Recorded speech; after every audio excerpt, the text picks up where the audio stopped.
All right. So, we're talking about the writing process, specifically how you can make a writing process that works for you and your beautiful brain. Now, this is like part two of the video previous. I actually just recorded it. It's about making November or really any month where you want to lock in to write, like how you can make that as successful as can be.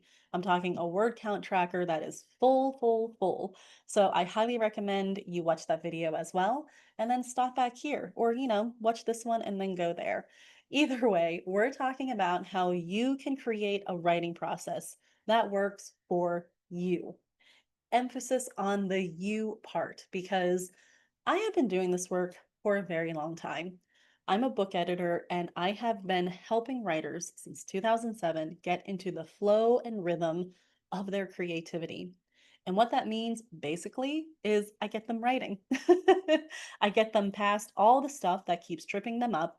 I get them out of their own way and I get them on the track so they can write consistently and go strongly toward the finish line.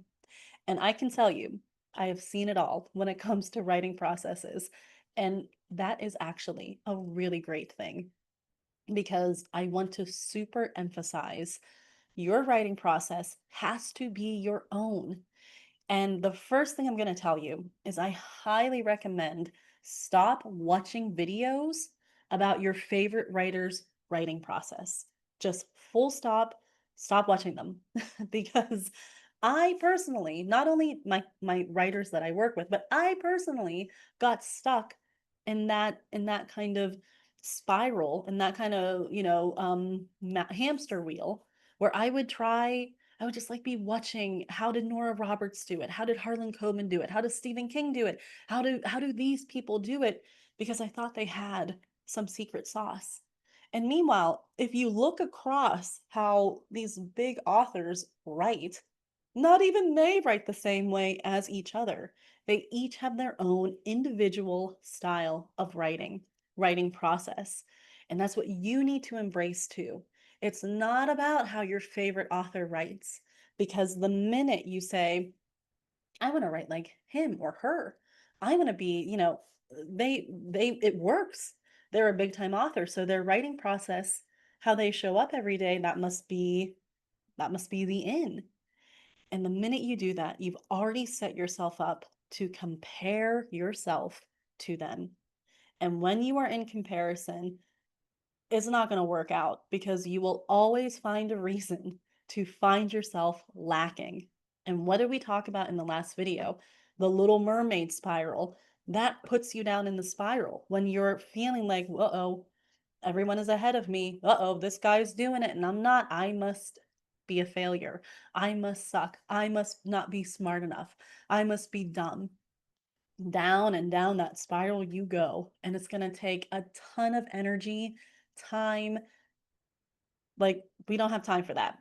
We need to get writing. And so, step one, quit listening and looking for how other people are writing. They don't have your life, your support, your finances, your bills, your day to day rhythms, your job, nothing. They don't have any of that. They don't have your goals. They don't have anything. You have a life that you know better than anyone. That is step two. You know your life better than anyone. And so you need to look at it honestly and say, okay, this is what I want to do this month. I mean, this is what I want to do all my life. But for this month, locking in, I am in a season of life that is XYZ. It's really open or it's really tight and busy. It's really spacious and everything is calm for once. Or, wow, I have this going on and that going on and this going on. So you know the rhythm of your life, the season you're in, better than anyone, even your best friend, because no one lives your life but you. No one deals with the emotions of it and the tangle of it but you.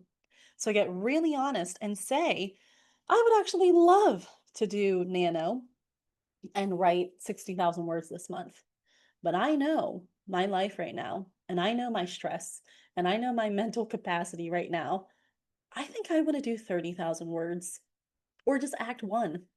I think if I can just get through act 1 of this book, because I've been hung up on the first 3 chapters anyway, that will be a success. So step number 1, quit looking around at anyone else's process. Step number 2 is get really honest about the season of your life right now with the resources you have and the mental health you're dealing with. And step number 3, and I just said it, is make the goal, whatever the goal is, for you. Now, this is tricky because I actually have a whole master class about this where I call it the motivation smoothie. And there are ingredients to put in to kind of have like motivation, especially when you're feeling like, oh, I don't know, I'm kind of tired, but I think I have it down to a science. So if you want that master class, just comment below, comment smoothie, and I will send you the DM link. So put smoothie in the comments for your master class. Anyway, it is kind of like you need a word goal that is not so simple, it's totally boring, but it's not so hard that you take one look at it and you're just like, yeah, I'm not doing that. I'm not doing that. It's kind of like if someone handed you a basketball and they said, okay, shoot the basketball, but actually, I'm going to give you a ladder and you can climb up it right to the hoop. You're just like, okay, that seems pointless, but all right. I mean, how many times are you going to do that without getting bored out of your mind? That is no way to play basketball. But if someone said, here's a basketball, make a shot, and they take you all the way to the other side of the court, you might think, oh, this is kind of silly, but I'll try it. And you like just turbocharge that ball. How many times are you going to do it? Repeatedly missing before you're just like, this is too hard. I can't make a shot from all the way from the other side of the court. It's too far away. So you need to, and this takes some experimenting. This takes like this kind of open-minded, I got to do what I got to do for me. Like, what is the goal? Not too boring that, 500 words this November. Like, that's so boring. It doesn't even make you want to get out of bed to your computer. But 500,000 words, like, come on. I want you to say a number that feels really, really good for you, just a little bit out of reach. Something where you feel like, yeah, maybe. Or if you're just like burnt out and you're just like, I don't want to do out of reach. I feel like I'm already failing. I feel like everything is out of reach. Then obviously that word count goal is not going to work for you. Then you do want something more gentle. You do want something where you can get some wins under your belt. And in that case, I would say break it down in terms of day instead of saying 30,000 words in a month. That sounds enormous to the burnt out brain. I want you to say 500 words a day. 500 words a day. You can dictate that within like 5 minutes. I have texted people longer, longer messages than 500 words. Trust me, I have. So 500 words. What you're aiming for now is not like a word count. You're aiming for just that I checked in every day. And on your calendar, it's just like a check mark, check mark, check mark, check mark. And that is giving fuel back to that fire in your belly. It's not so much about the word count. It's just about I'm burnt out, I'm tired, maybe I'm sad, maybe I'm stressed, but I checked in with my writing and my creativity and story every day, even if it was only 100 words. So the goal changed a little bit, but you're giving fuel to that fire in your belly because, as creatives, we all have that. And some days it's roaring. It's like that blue light and it feels like we can fly. And some days it feels like, is it even there? It's just like embers and kindling. And so this will help renew that. This will help relight it. But that just goes to show the success meter has to be your specific success meter. So it's not what your favorite author's doing. It is not like some thing where you're just like, I'm gonna make 100,000 words in November whenever you just are like, even at my best, I can't do 100,000 in a month. So you have to determine the season of your life and the success measure that you want to bring in with it. Final step, and I know I'm just going through these fast, but I mean, it kind of is this simple, but also this confronting. It is being honest with yourself. It is saying, what is my season of life right now? But here's the other thing. Like I said in the previous video, no matter what you choose, you have to go in knowing, like, I can change it. And I know you might feel like, but that's cheating. I want to stay with it. And I get you. I totally get where that comes from because I'm the same way. It's like when I set a goal, I don't want to move that post. However, as the expression goes, I think the expression, I forget where I heard it, but it's like hold it with, like, just hold the goals, but don't like smother them. You know what I mean? Kind of hold them loosely. Because let's face it, every day is full of little surprises, isn't it? The surprises can be great. Someone surprises you with dinner out or something, a road trip. Other surprises can be not so great. And what you cannot do whenever you have a writing process, not just for a month, but for like the long term, you can't be so like this that when real life enters, it throws you completely off. Like it makes you just go crazy and you're just like, well, I failed. Like this came in, my perfectly laid plan is now ruined. It's kind of like I tell people, you're at the top of a staircase and you're walking down it, but then like say your heel just slips and you just kind of slide down like 2 steps. Like you're holding on to the railing, you catch yourself, but you just kind of slid down 2 steps. Has that ever happened to you in real life? It's happened to me. But when that happens, we're like, oh, thank God, like I caught myself. And you continue walking. You don't say, oh my God, I tripped, I slipped, I should just throw myself down the rest of the staircase. And then you throw yourself down the rest of the staircase. Like, we don't do that. At least we shouldn't do that. And if you do be throwing yourself down staircases, I need you to talk to someone. But my point is that if you have a day that just doesn't go your way, that just like work asks you to stay late, or someone asks you to please drive them from here to there, and you get stuck in hideous traffic, it doesn't mean anything. Like, it doesn't mean that you failed or didn't plan or didn't, like, nothing. You have to let that kind of pressure just already be released. You're already in control saying, this is the goal, but let's say it's 500 words a day, but I am already like very, it's okay if I miss a few days. It's okay if I fall shy of the monthly goal, whatever it is. It's okay if I spent the last 2 weeks just really burnt out and recovering and just dealing with work and family because that's all I had the emotional bandwidth for. And that's fine because your ideas aren't going to go anywhere. Your creativity is your creativity. It is no one else's. It is yours always. It is not just going to go fleeing in the night. It will always be there for you. You might need to, like I said, pour some fuel on that fire, rekindle those ideas, get into the momentum of your creativity again, but it's always there. You can always come back to it. But my point is that don't be so like this, where when real life comes in, you almost don't know what to do with it. You want to just be expansive with it. No more comparison. No more setting yourself up to impossible standards. No more thinking that, well, this person does it this way and they're published, so I got to do it this way. No.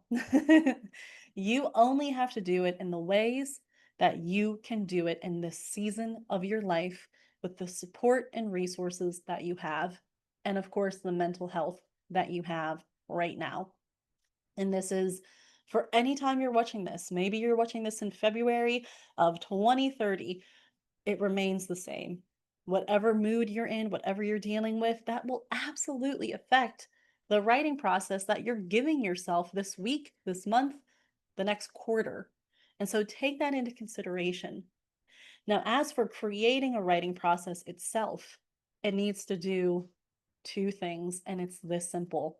It needs to get you to write, and it needs to get you to feel like you've closed like you've closed the door, like you have finished and completed what you wanted to do.